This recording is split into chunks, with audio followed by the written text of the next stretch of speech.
Amém, queridos irmãos, chegamos à segunda-feira, segunda semana. O título dessa segunda semana é A Vida é a Luz dos Homens. O título da segunda-feira, a palavra é vida quando flui.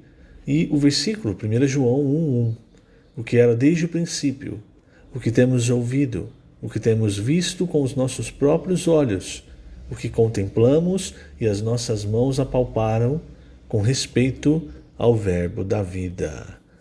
Senhor Jesus, obrigado, Senhor, por mais um dia e obrigado, pois o Senhor, que a palavra se manifestou em nossas vidas, trazendo-nos salvação, trazendo-nos luz, trazendo-nos a própria vida de Deus na Tua pessoa. Por isso, Senhor, nós Te louvamos, Te damos toda a glória, nos prostramos diante de Ti, Senhor, para Te louvar e para Te adorar. E rogamos-Te que nesses dias e até a Tua volta, a Tua palavra nos encha com a Tua pessoa, com o Teu Espírito, com a Tua luz. Assim podemos enxergar corretamente a Tua vontade, Senhor. Ver com olhos de águia, ver do jeito que o Senhor vê. Por isso, ilumina-nos, Senhor, em todo momento. Não permita que as trevas tomem conta de nossa vida, nem que Satanás, o pai da mentira, nos engane com sua astúcia, com seus ardis. Pelo contrário, Senhor, queremos permanecer firmes no Teu caminho. Obrigado, Senhor. Jesus é o nosso Senhor. Muito bem, queridos irmãos, o título desta segunda-feira, a palavra é vida quando flui. Esse título, irmãos, ele é muito emblemático, muito significativo. Por quê? Principalmente o título dessa semana, não é? A vida é a luz dos homens. O que é mais difícil para o ser humano talvez seja reconhecer o próprio erro, a própria condição. A primeira vez que a palavra de Deus chegou até nós, seja com a pregação de alguém, com alguma leitura, enfim, a palavra chegou como forte luz. Nós cremos no Senhor e percebemos quem nós somos. Percebemos que nós somos pecadores e o quanto nós precisamos da graça de Deus. A partir desse momento, irmãos, nós aprendemos a ter contato com a palavra de Deus. No grego, nós vemos duas palavras para palavra. Né? Em português é só uma, né? Palavra é palavra. Mas no grego, a palavra logos e a palavra rema. A palavra logos, irmãos, vamos colocar no nosso contexto, seria a palavra da Bíblia. É a palavra estática, a palavra que não muda. E também nós encontramos a palavra rema. A palavra rema, irmãos, é a palavra instantânea. A palavra de Deus para aquele momento, para aquela situação. E é interessante que essa palavra, ela está sempre ligada com a voz de Deus, com aquilo que sai da boca de Deus. Por exemplo, 2 exemplos do uso da palavra rema. Quando o Senhor Jesus, Mateus 4, diz, nem só de pão viverá o homem, mas de toda palavra que procede da boca de Deus. Então, essa palavra no Novo Testamento, no grego, é rema. E aqui, em João, capítulo 6, 63, o Espírito é o que vivifica, a carne para nada aproveita, as palavras que eu vos tenho dito são Espírito e são vida. Que palavra é rema? Eu vou ler aqui na página 24, no 3º e 4º parágrafo, para mostrar um pouco melhor essa questão importante. O Evangelho de João registra as seguintes palavras do Senhor. O Espírito é o que vivifica, a carne para nada aproveita, as palavras que eu vos tenho dito são Espírito e são vida. Nesse versículo, o termo palavra em grego é rema. Já no versículo de abertura do Evangelho de João, o termo verbo, palavra em grego, é logos. Nosso Senhor Jesus é o verbo, a palavra de Deus, o logos de Deus. Quando o logos chega à sua igreja, transforma-se em rema, pois a palavra passa a fluir entre todos os membros do corpo de Cristo. A palavra logos se transforma em rema e passa a ser o Espírito que corre entre os membros do corpo de Cristo. Agora entendemos mais João 7. No último dia, o grande dia da festa, levantou-se Jesus e exclamou: se alguém tem sede, venha a mim e beba. Quem crer em mim, como diz a Escritura, do seu interior fluirão rios de água viva. Quando a palavra flui, ela é vida. Por isso o Espírito, por vezes, é representado pela água. O que isso quer dizer, irmãos? É que a palavra, ela precisa, então, fluir entre nós. Ou, como nós vimos na semana passada, o exemplo do sangue no corpo humano, ela precisa circular entre nós, fazendo o quê? A conexão entre os membros do corpo de Cristo, trazendo todos para um ponto central, e o ponto central é Cristo. E a maneira, irmãos, que nós fazemos isso é falando a palavra entre nós. Quando nós cremos e quando nós então falamos, lembre, Paulo diz, eu criei, por isso é que falei. Quando nós cremos, nós recebemos. Quando nós falamos, nós fazemos fluir.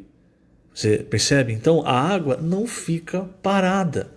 Se eu só recebo e não falo, a água fica parada, quer dizer, eu não tenho o desfrute, eu não faço ela circular, ela fluir. Por isso é tão importante, irmãos, nós recebemos a palavra, mas nós também falarmos, pregando o evangelho, fazendo a imersão, falando entre nós, compartilhando a palavra que nós temos recebido. Vou ler ainda na página 25, o último parágrafo. Quando a palavra flui, é como o sangue, que ao circular carrega os nutrientes necessários para sustentar todas as células e membros do corpo, e também leva o oxigênio dos pulmões para todas as células, as quais fazem a combustão interna para suprir o corpo com energia. O sangue também elimina toxinas, o lixo que danifica o corpo precisa ser removido. Isso é, todo o nosso velho homem, nossa velha criação, as coisas das trevas, da morte, do homem natural. Além de retirar todas as toxinas, esse sangue traz nutrientes e saúde. A palavra é vida e quando corre entre nós, como o sangue corre no corpo, produz comunhão entre os membros do corpo de Cristo. Então entenda, querido irmão, querida irmã, que a palavra ela precisa circular entre nós, na nossa casa, na nossa família. Isso é o que nós vemos em Deuteronômio 6, quando o Senhor ele mostra, olha, vocês precisam inculcar a palavra nos filhos. A melhor coisa, irmãos, para uma criança, para um adolescente, é o exemplo dos pais. Se um pai, uma mãe fala, não, você tem que fazer isso, você tem que ler a Bíblia, você tem que ouvir as mensagens, mas ele nunca vê o pai ou a mãe fazendo isso, só mandando, ele não é ganho pelo exemplo. Agora, veja, quando o adolescente, a criança, enfim, ele vê o pai desfrutando da palavra com alegria, falando a palavra com a mãe com o pai, com os filhos, algo é ganho, flui para dentro dessa criança, desse adolescente. Isso vai mudando, isso vai cada vez mais moldando. Eu lembro da experiência de um jovem que pregava o evangelho, falava com ele, mas ele não se convertia. Ele só abriu o coração, ele só se converteu quando ele percebeu a mudança que a palavra causou na mãe dele. Quando ele viu isso, irmãos, aí ele abriu o coração para a palavra e ele se converteu. Então, por que eu estou falando exatamente isso? Para nós entendermos que a palavra de Deus ela precisa circular dentro de nós, mas também fora de nós. Aquilo que eu recebo, eu faço fluir. E isso é o que nós vemos no final aqui da segunda-feira do alimento diário, quando fala do apóstolo João. Veja, irmãos, eu vou ler aqui, página 26, último parágrafo, falando de 1 João 1:1. Esses versículos citados foram escritos pelo apóstolo João, que na época era o canal dispensador da graça de Deus à igreja de Deus e devia anunciar essa palavra. O que João anunciou naquela época era a palavra profética, que precisava circular entre os membros do corpo de Cristo. Quando circulava, essa palavra gerava comunhão com os apóstolos, os canais dispensadores da graça divina. Mas essa comunhão não é somente com os apóstolos, eles são apenas a ligação, apenas um canal para nos conectar à fonte. Quem é essa fonte? Ora, a nossa comunhão é com o Pai, com o seu Filho, Jesus Cristo. Versículo 3. Deus Pai é a fonte da vida, portanto nossa comunhão é com Deus Pai e seu Filho Jesus Cristo. Então, o que quer dizer isso? Quer dizer que João, Vamos pegar o exemplo de João, o apóstolo. Ele recebe e, irmãos, aquilo não fica só com ele. Ele transmite aquilo que ele recebeu para a igreja. E aí, irmãos, a igreja... Então veja, ele está recebendo do Logos, e esse Logos, irmãos, quando flui, chega à igreja, ele chega como rema, como a voz de Deus, como palavra de Deus.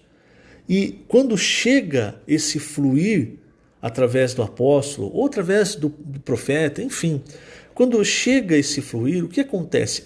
As pessoas, elas são reconectadas a Deus, não a pessoa. O que Satanás quer fazer é fazer a palavra parar de circular. Veja, por exemplo, o que o próprio apóstolo João falou na sua terceira epístola. No versículo 9, ele diz assim: escrevi alguma coisa à igreja. Quer dizer, o que ele escreveu? Ele escreveu aquilo que ele recebeu do Senhor. O próprio apóstolo Paulo, em Coríntios 11, ele diz: o que eu recebi, isto também vos entreguei. Perceba isso. Então ele diz: escrevi alguma coisa à igreja. Essa palavra para nós hoje é o Logos, mas naquela época era a rema, o que ele havia escrito para a igreja. Era a palavra para orientação, para direção. Veja, era o fluir do Espírito. Então veja, escrevi alguma coisa à igreja. Mas Diótrefes, que gosta de exercer a primazia entre eles, veja, é sempre alguém que quer o poder. É sempre alguém que quer a primazia. Não nos dá acolhida. Veja, o que Diótrefes fez? Ele não deixou a palavra do apóstolo João circular, chegar entre a igreja, para a igreja. Por isso, se eu for aí, far-lhe lembradas as obras que ele pratica, proferindo contra nós palavras maliciosas. Veja, irmãos, não precisa dizermos como isso tem acontecido hoje no nosso meio. E tudo para quê? Por quê? Isso é uma artimanha, um engodo de Satanás, para que a palavra de Deus não circule entre nós. Veja Hebreus 2. O que é falado em Hebreus 2:1? A versão João Ferreira de Almeida diz assim: por essa razão, importa que nos apeguemos com mais firmeza às verdades ouvidas, para que delas jamais nos desviemos. Agora veja, na nova versão internacional, esse versículo está assim, ó: por isso é preciso que prestemos maior atenção ao que temos ouvido, para que jamais nos desviemos. Então você entende que a palavra profética, ela vem para nós exatamente, irmãos, como uma direção. E por que aqui não fala as verdades lidas, fala as verdades ouvidas? Você pode dizer, não, porque naquela época eles passavam a palavra de boca em boca, era difícil ter os pergaminhos, né, as leituras, enfim. Do mesmo modo, irmãos, hoje, muitas pessoas abrem a Bíblia e não entendem. E aí Deus, por sua misericórdia, envia então a palavra profética, a palavra dos profetas, para revelar: esse aqui é o caminho. Agora, quando isso vem para a igreja, quando vem essa palavra, que é a palavra de Deus, para conectar-nos não a uma pessoa, para conectarmos a Cristo, para nós entendermos corretamente o caminho que o Senhor quer que nós andemos. Quando essa palavra chega e ela encontra, entre aspas, Diótrefes, ela não consegue circular. E aí, irmãos, o que acontece? Ao invés de haver a conversão para Cristo, a palavra em grego usada ali em Efésios, principalmente na versão João Ferreira de Almeida, para encabeçar, Efésios 1 é convergir. Por quê? É todos indo para um ponto. Então, ao invés de todos irem para um ponto, que é Cristo, porque afinal de contas a palavra profética é isso, ela quer fazer você convergir todos nós para um ponto só, é um caminho, uma direção só. Então, ao invés de convergir para um ponto, o que acontece quando o Diótrefes entra em cena? Faz dispersar, ou seja, divergir, vai cada um para um lado. Aí cada um pega um pedaço da Bíblia e fala: isso aqui é o meu pedaço da Bíblia, é aqui que eu vou seguir. Aí o outro fala: não, eu vou seguir isso aqui. Aí, não, eu vou seguir. Está todo mundo seguindo a Bíblia, não é? Mas cada um com um pedaço. E aí o que acontece, irmãos? Quando você vai partindo as coisas, o sangue ele vai parando de circular. E aí você fica com um pedaço do braço, mas é um pedaço morto. Você fica com um pedaço da perna, mas é um pedaço morto. Entende? É só quando há essa conversão, quando há um encabeçamento, e esse encabeçamento é através da palavra, a palavra de Deus, é que há então, irmãos, a vida, é que ela flui entre nós. Então, querido irmão, querida irmã, perceba o que o Senhor está fazendo hoje, irmãos, é fluir essa palavra para que chegue a todos nós, e em um caminhar, no caminho do reino, nós sigamos juntos para trazer o Senhor de volta. Que o Senhor te abençoe grandemente nesse dia. Lembrando, estamos colocando essas gravações no canal do YouTube da Igreja em Ribeirão Preto. Jesus é o Senhor.